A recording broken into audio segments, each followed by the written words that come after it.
so happened that 18-year-old Natalia almost became the owner of a large Moscow apartment located in one of the city's residential areas. But, alas, this scenario never came to fruition.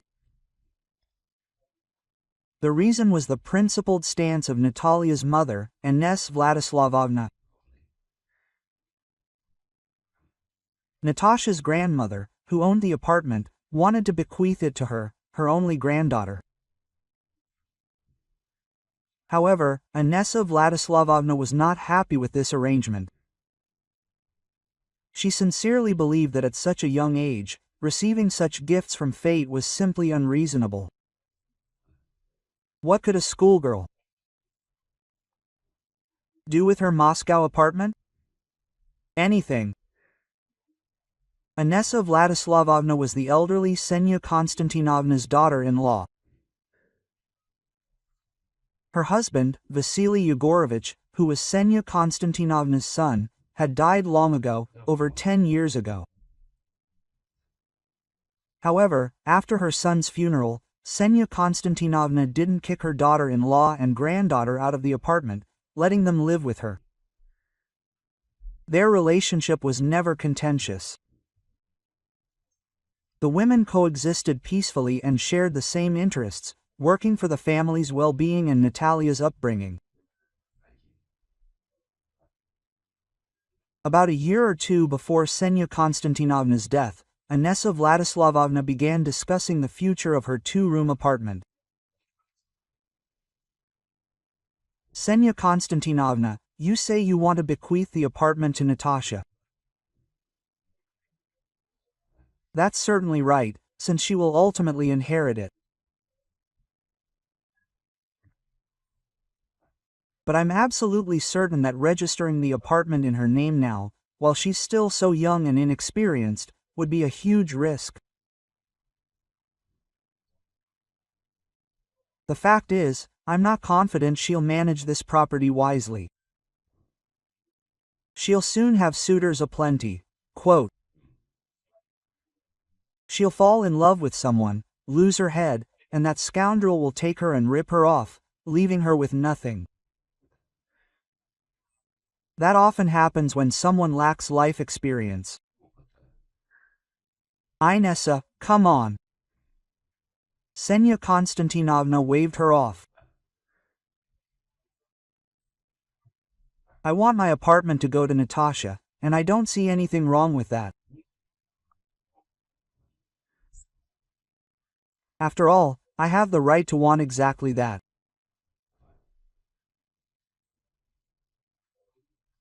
If my Vasenka were alive, he would be in charge of the apartment, but now only Natasha can do that and no one else.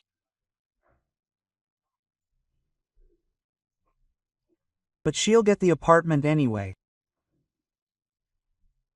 Only it would be better if she grew up by then.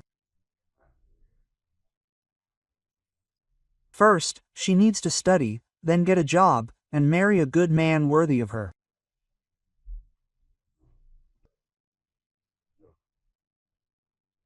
If she doesn't own an apartment, the chances that she'll marry for love will significantly increase, and not just because she has an apartment in Moscow. I know how many of these bride hunters there are these days. Every second one, really. Inessa Vladislavovna approached the apartment's fate creatively and comprehensively. Besides brainwashing her mother-in-law, she began talking to Natasha herself, trying to get her to accept that it was best for the apartment to remain in her mother's hands. And an 18-year-old girl owning the apartment would immediately attract the attention of scammers. Having fed her daughter this nonsense, Inessa Vladislavovna begged her, Natasha, please, talk to your grandmother yourself. She won't listen to me at all, no matter what arguments I bring. But she'll definitely listen to you, because the apartment will only belong to me on paper, but in reality, you'll be the one owning it. Quote, It's simply a step toward security, you understand? Of course I understand, Natalia replied. Well, that's good that you understand. I need to explain this to Grandma now, explain it properly. Understand me, my girl. I simply want to protect you from the machinations of swindlers and bad people in general. You're still too young, you don't understand people at all. It's as easy as pie to fool you. Look at what a wonderful world we live in. There are swindlers and con artists everywhere. And there are all sorts of marriage scams. And in general, deception is rampant. Take, for example, financial pyramids. I've had a long life behind me. I can smell these swindlers a mile away. And you certainly won't fool me. Working in two directions at once, Vladislavovna managed to achieve her goal in a relatively short time. She was right in her assumption that Natasha would be the one to convince Ksenia Konstantinovna to bequeath her apartment not to her granddaughter, but to her daughter-in-law. Despite her grandmother's initial resistance and her refusal to hear anything about changing her mind, Natasha finally managed to get her to stop worrying about it. To resolve Ksenia Konstantinovna's doubts, Natasha used the following foolproof arguments. Would her own mother really harm her? Would her own mother really deceive her? Of course not. And registering the apartment in Inessa Vladislavovna's name was just a step toward ensuring her own safety. When Ksenia Konstantinovna officially changed her will, making her daughter-in-law the future owner of the apartment, Inessa Vladislavovna rejoiced. Would she finally become the owner of a Moscow apartment? She, who had been considered a newcomer her whole life. And now, when the old woman, by all accounts, had very little time left to live, and she was already approaching her 91st year, Inessa Vladislavovna also had very little time left to make a radical change in her still young life. At the time, she was 52 years old. Inessa Vladislavovna never brought men to her mother-in-law's apartment.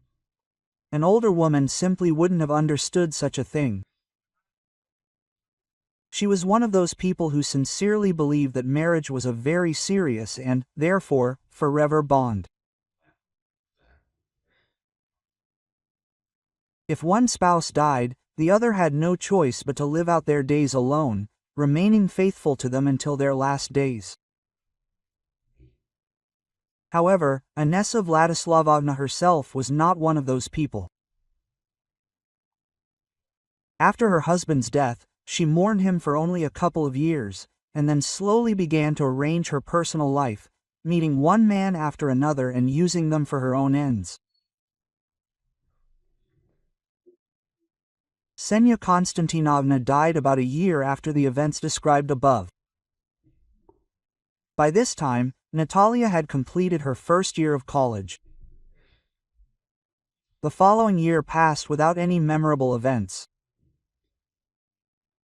Having inherited the property under the will, Inessa Vladislavovna lived in her mother-in-law's apartment with her daughter.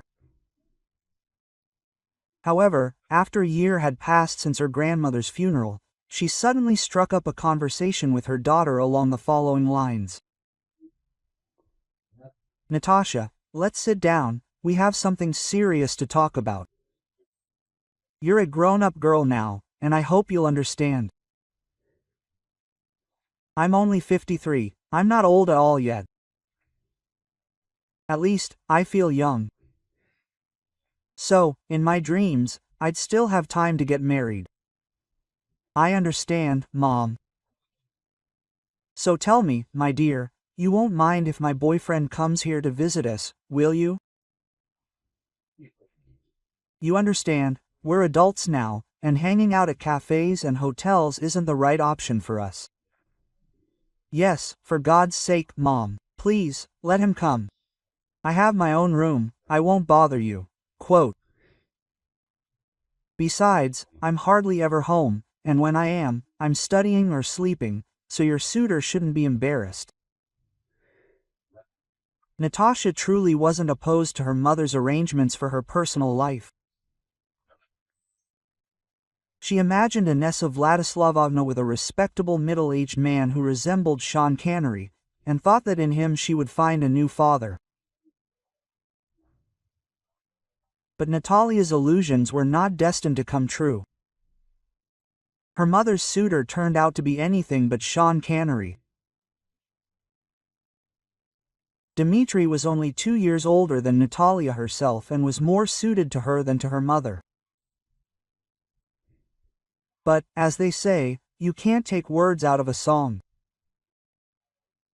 Dmitri began to visit the apartment more and more often, and 2 weeks later, at Inessa Vladislavovna's insistence, he moved in permanently.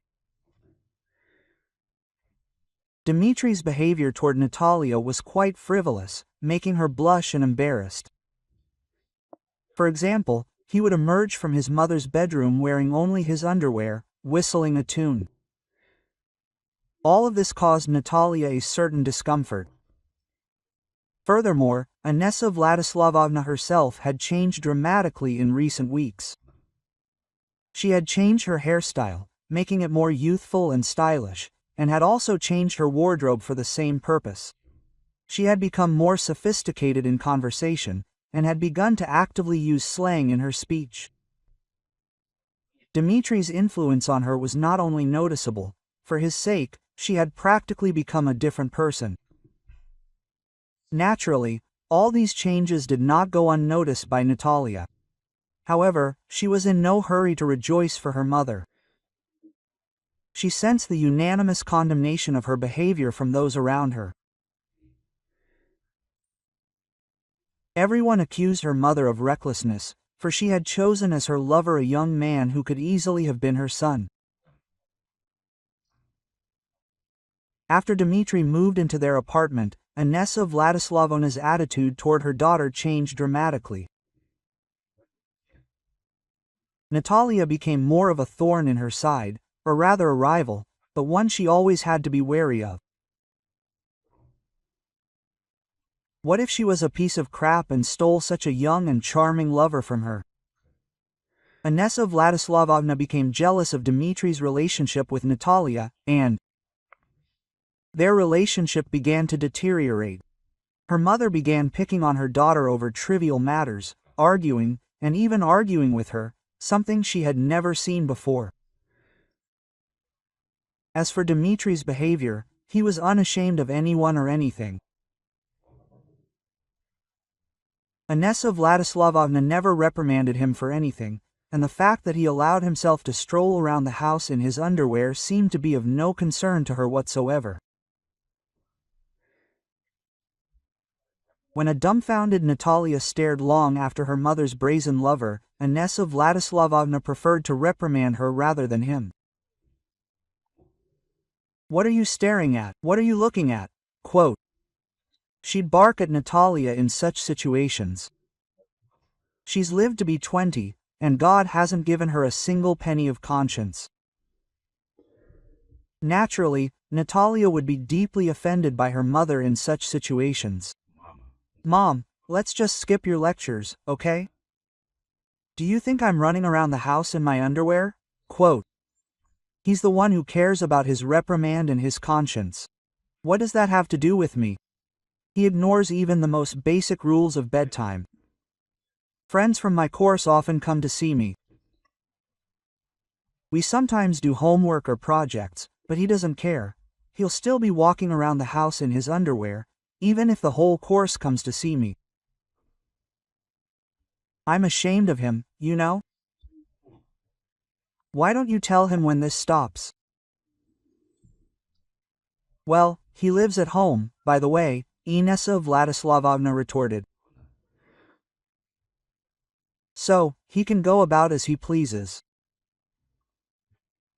Just close the door to your room when your friends come over, and that's it.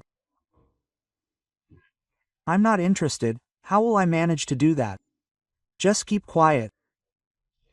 And anyway, how long will you continue to bring strangers into my apartment? You shouldn't do that anymore. From this day on, I forbid you to bring anyone here. Mom, listen to me. Natalia is starting to get really nervous. This is my apartment too, and I have the right to invite whoever I want. So you and I need to come to a compromise. I won't interfere in your relationship. I don't care. So please, don't interfere with me either. And especially don't try to forbid me anything. I'm not a little girl anymore, by the way. Natasha, I've been wanting to tell you something important for Dmitry and me for a long time. The thing is, frankly, you're a nuisance. Dima feels out of place when you, a young woman, are around him. You're an adult now. It's time for you to strike out on your own, to start living on your own.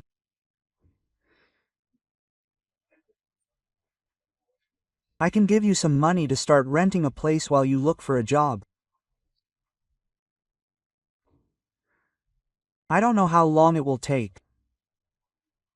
I think you can manage in a month, but 2 at the most. So I'll give you the money for that time, and then I'll handle the rest. Natalia listened to her mother and couldn't believe her ears. Could this really be her speaking to her? Mom, you're asking me to leave, but on what grounds?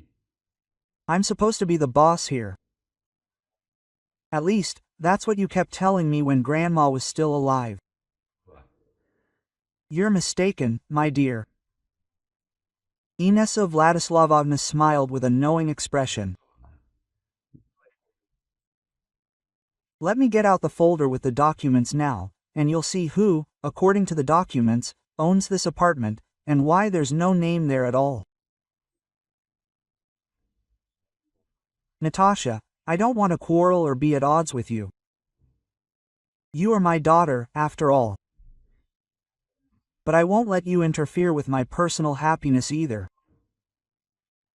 So, daughter, you have an exciting task ahead of you, finding a rental apartment.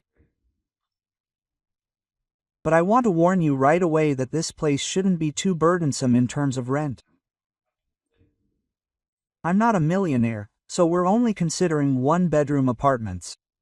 Got it. Natalia, sad and resentful of her mother, left the apartment where she'd spent her entire adult life. It turns out her grandmother was right when she insisted on leaving the apartment to her. Now it finally dawned on Natalia that her mother hadn't asked for the apartment casually or for security.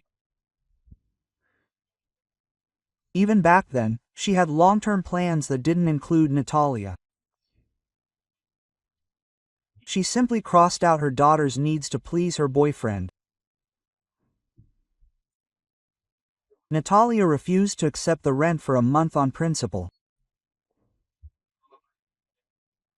She hated it, but she had no other choice, as she had nowhere else to get even that money.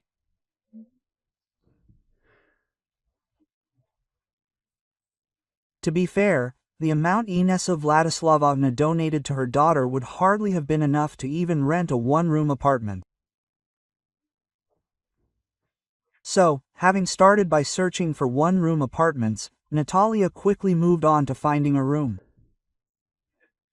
She had to withdraw her university documents because it was simply impossible to work and study simultaneously.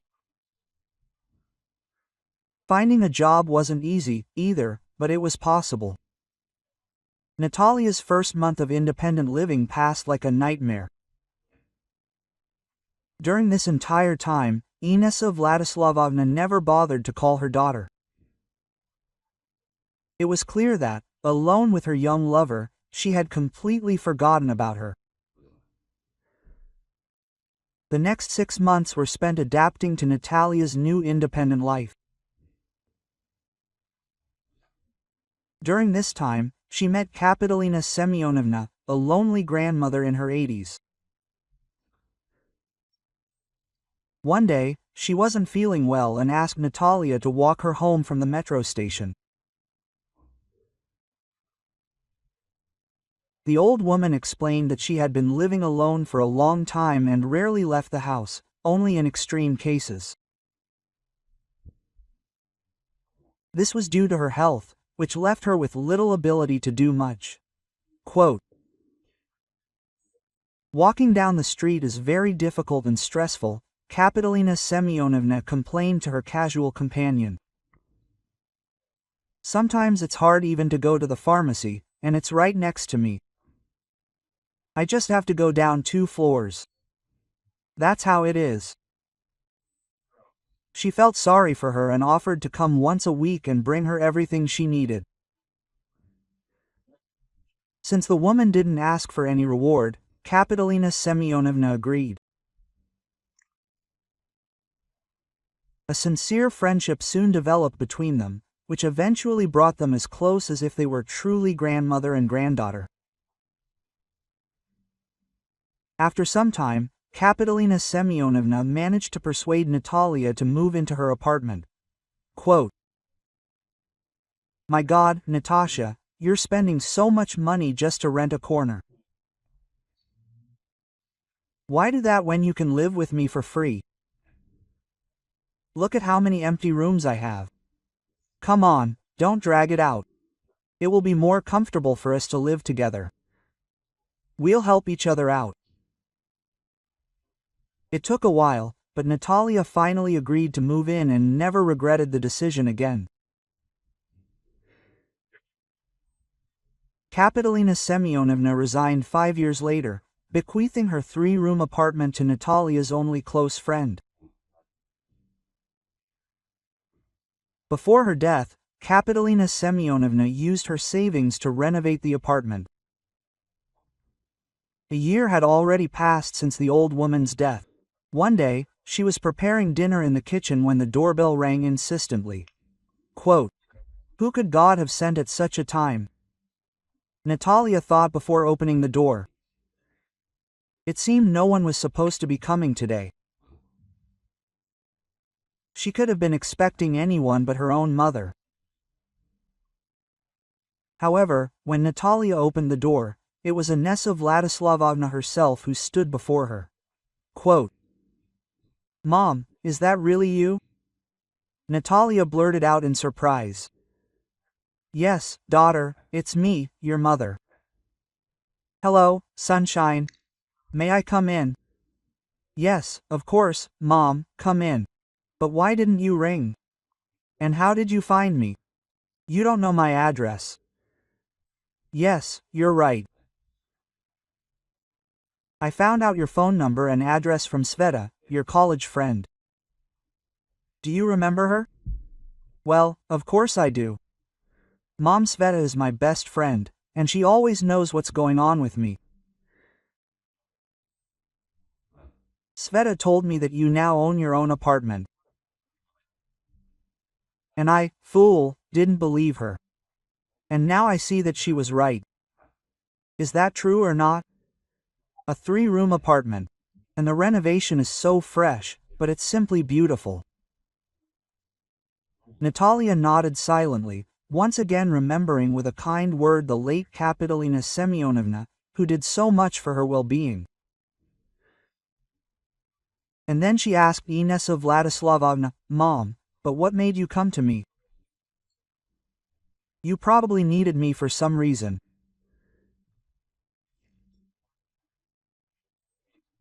Wait, doesn't a mother have the right to just show up at her beloved only daughter's place, just to see her and see how she's doing?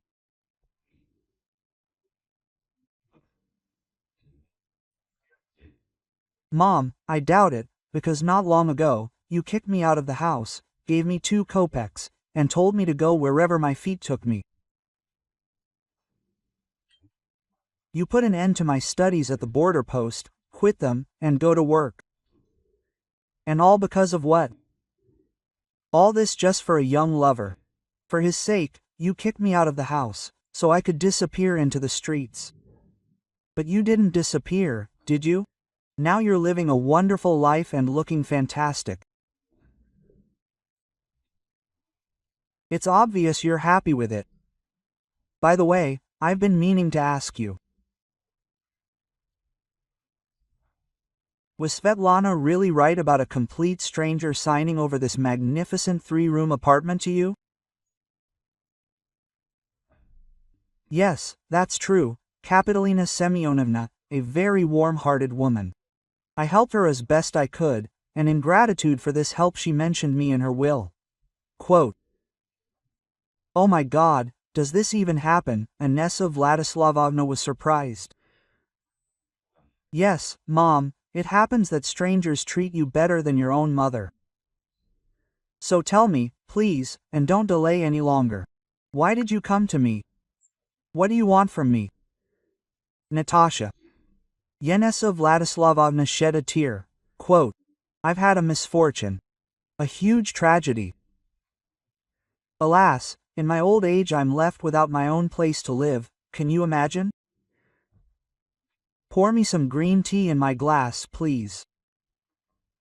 My mouth was dry, it was hard to speak. Having said this, Yenessa Vladislavovna burst into tears. She was shaking and crying completely sincerely. But for some reason, Natalia didn't feel sorry for this woman who was close and at the same time infinitely distant from her. Dimka deprived me of my apartment, how he worked on me for so long. Knowing that he was telling me stories so that I would sign my apartment over to him. I rewrote it. You see, he needed proof of my love for him. As if other proof wasn't enough. He said, "Register the apartment in my name and prove your love to me." My God, we lived together for 6 years. Of course, I trusted him like I trusted myself, and I never even thought that he could so stupidly fool me. Me, an experienced, grown woman. In short, he worked on me for 3 years. And when I did the deed, he kicked me out on the street that same day. And you know how he insulted me, said that he put up with me for all 6 years, that I was a disgusting old woman. For the next 15 minutes, Inessa Vladislavovna cried her eyes out, and nothing could stop her. Meanwhile, Natalia warmed up the kettle and brewed green tea, which her mother always loved to drink. "Daughter, no one needs me anymore. I have nowhere to go. I've been living with my friends for a month now. Everyone was fed up. Each of them was hoping I'd finally move out. My dear, I beg you for the love of God, take me in, give me shelter, this old fool. I'll be useful to you, I'll help you."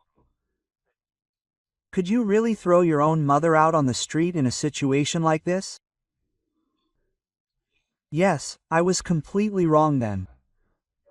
I only thought about myself, about my happiness.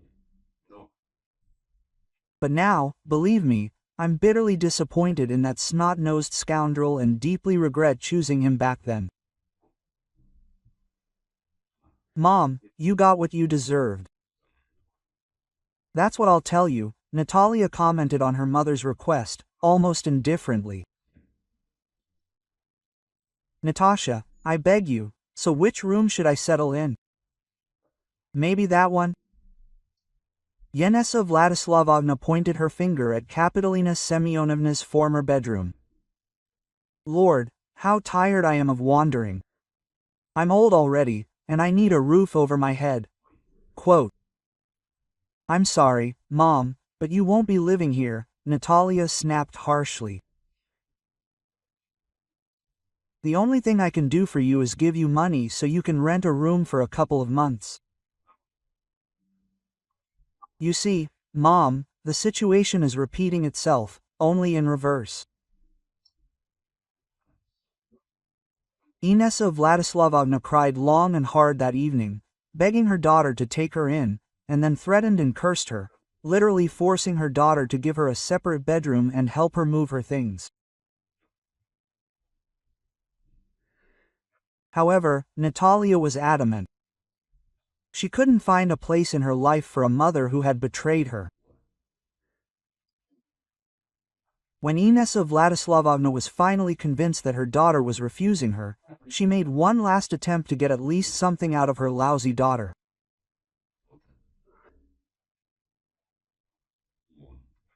She demanded a sum that was 10 times greater than Natalia's wildest expectations of how much she would give her mother to rent a place for 2 months. However, Natalia didn't agree to this either. She counted out the exact amount her mother had given her 6 years earlier in a similar situation, handed it over to her, and asked her to leave. Natalia was deeply hurt that her mother had only contacted her when she was in dire straits. And when she was happy, she didn't even call to check on her. Be that as it may, Natalia learned to live independently without her mother long ago. Thank you for listening to the rest of my story. Please support the channel with a like. It won't be difficult for you, and it's very important to me. Until next time.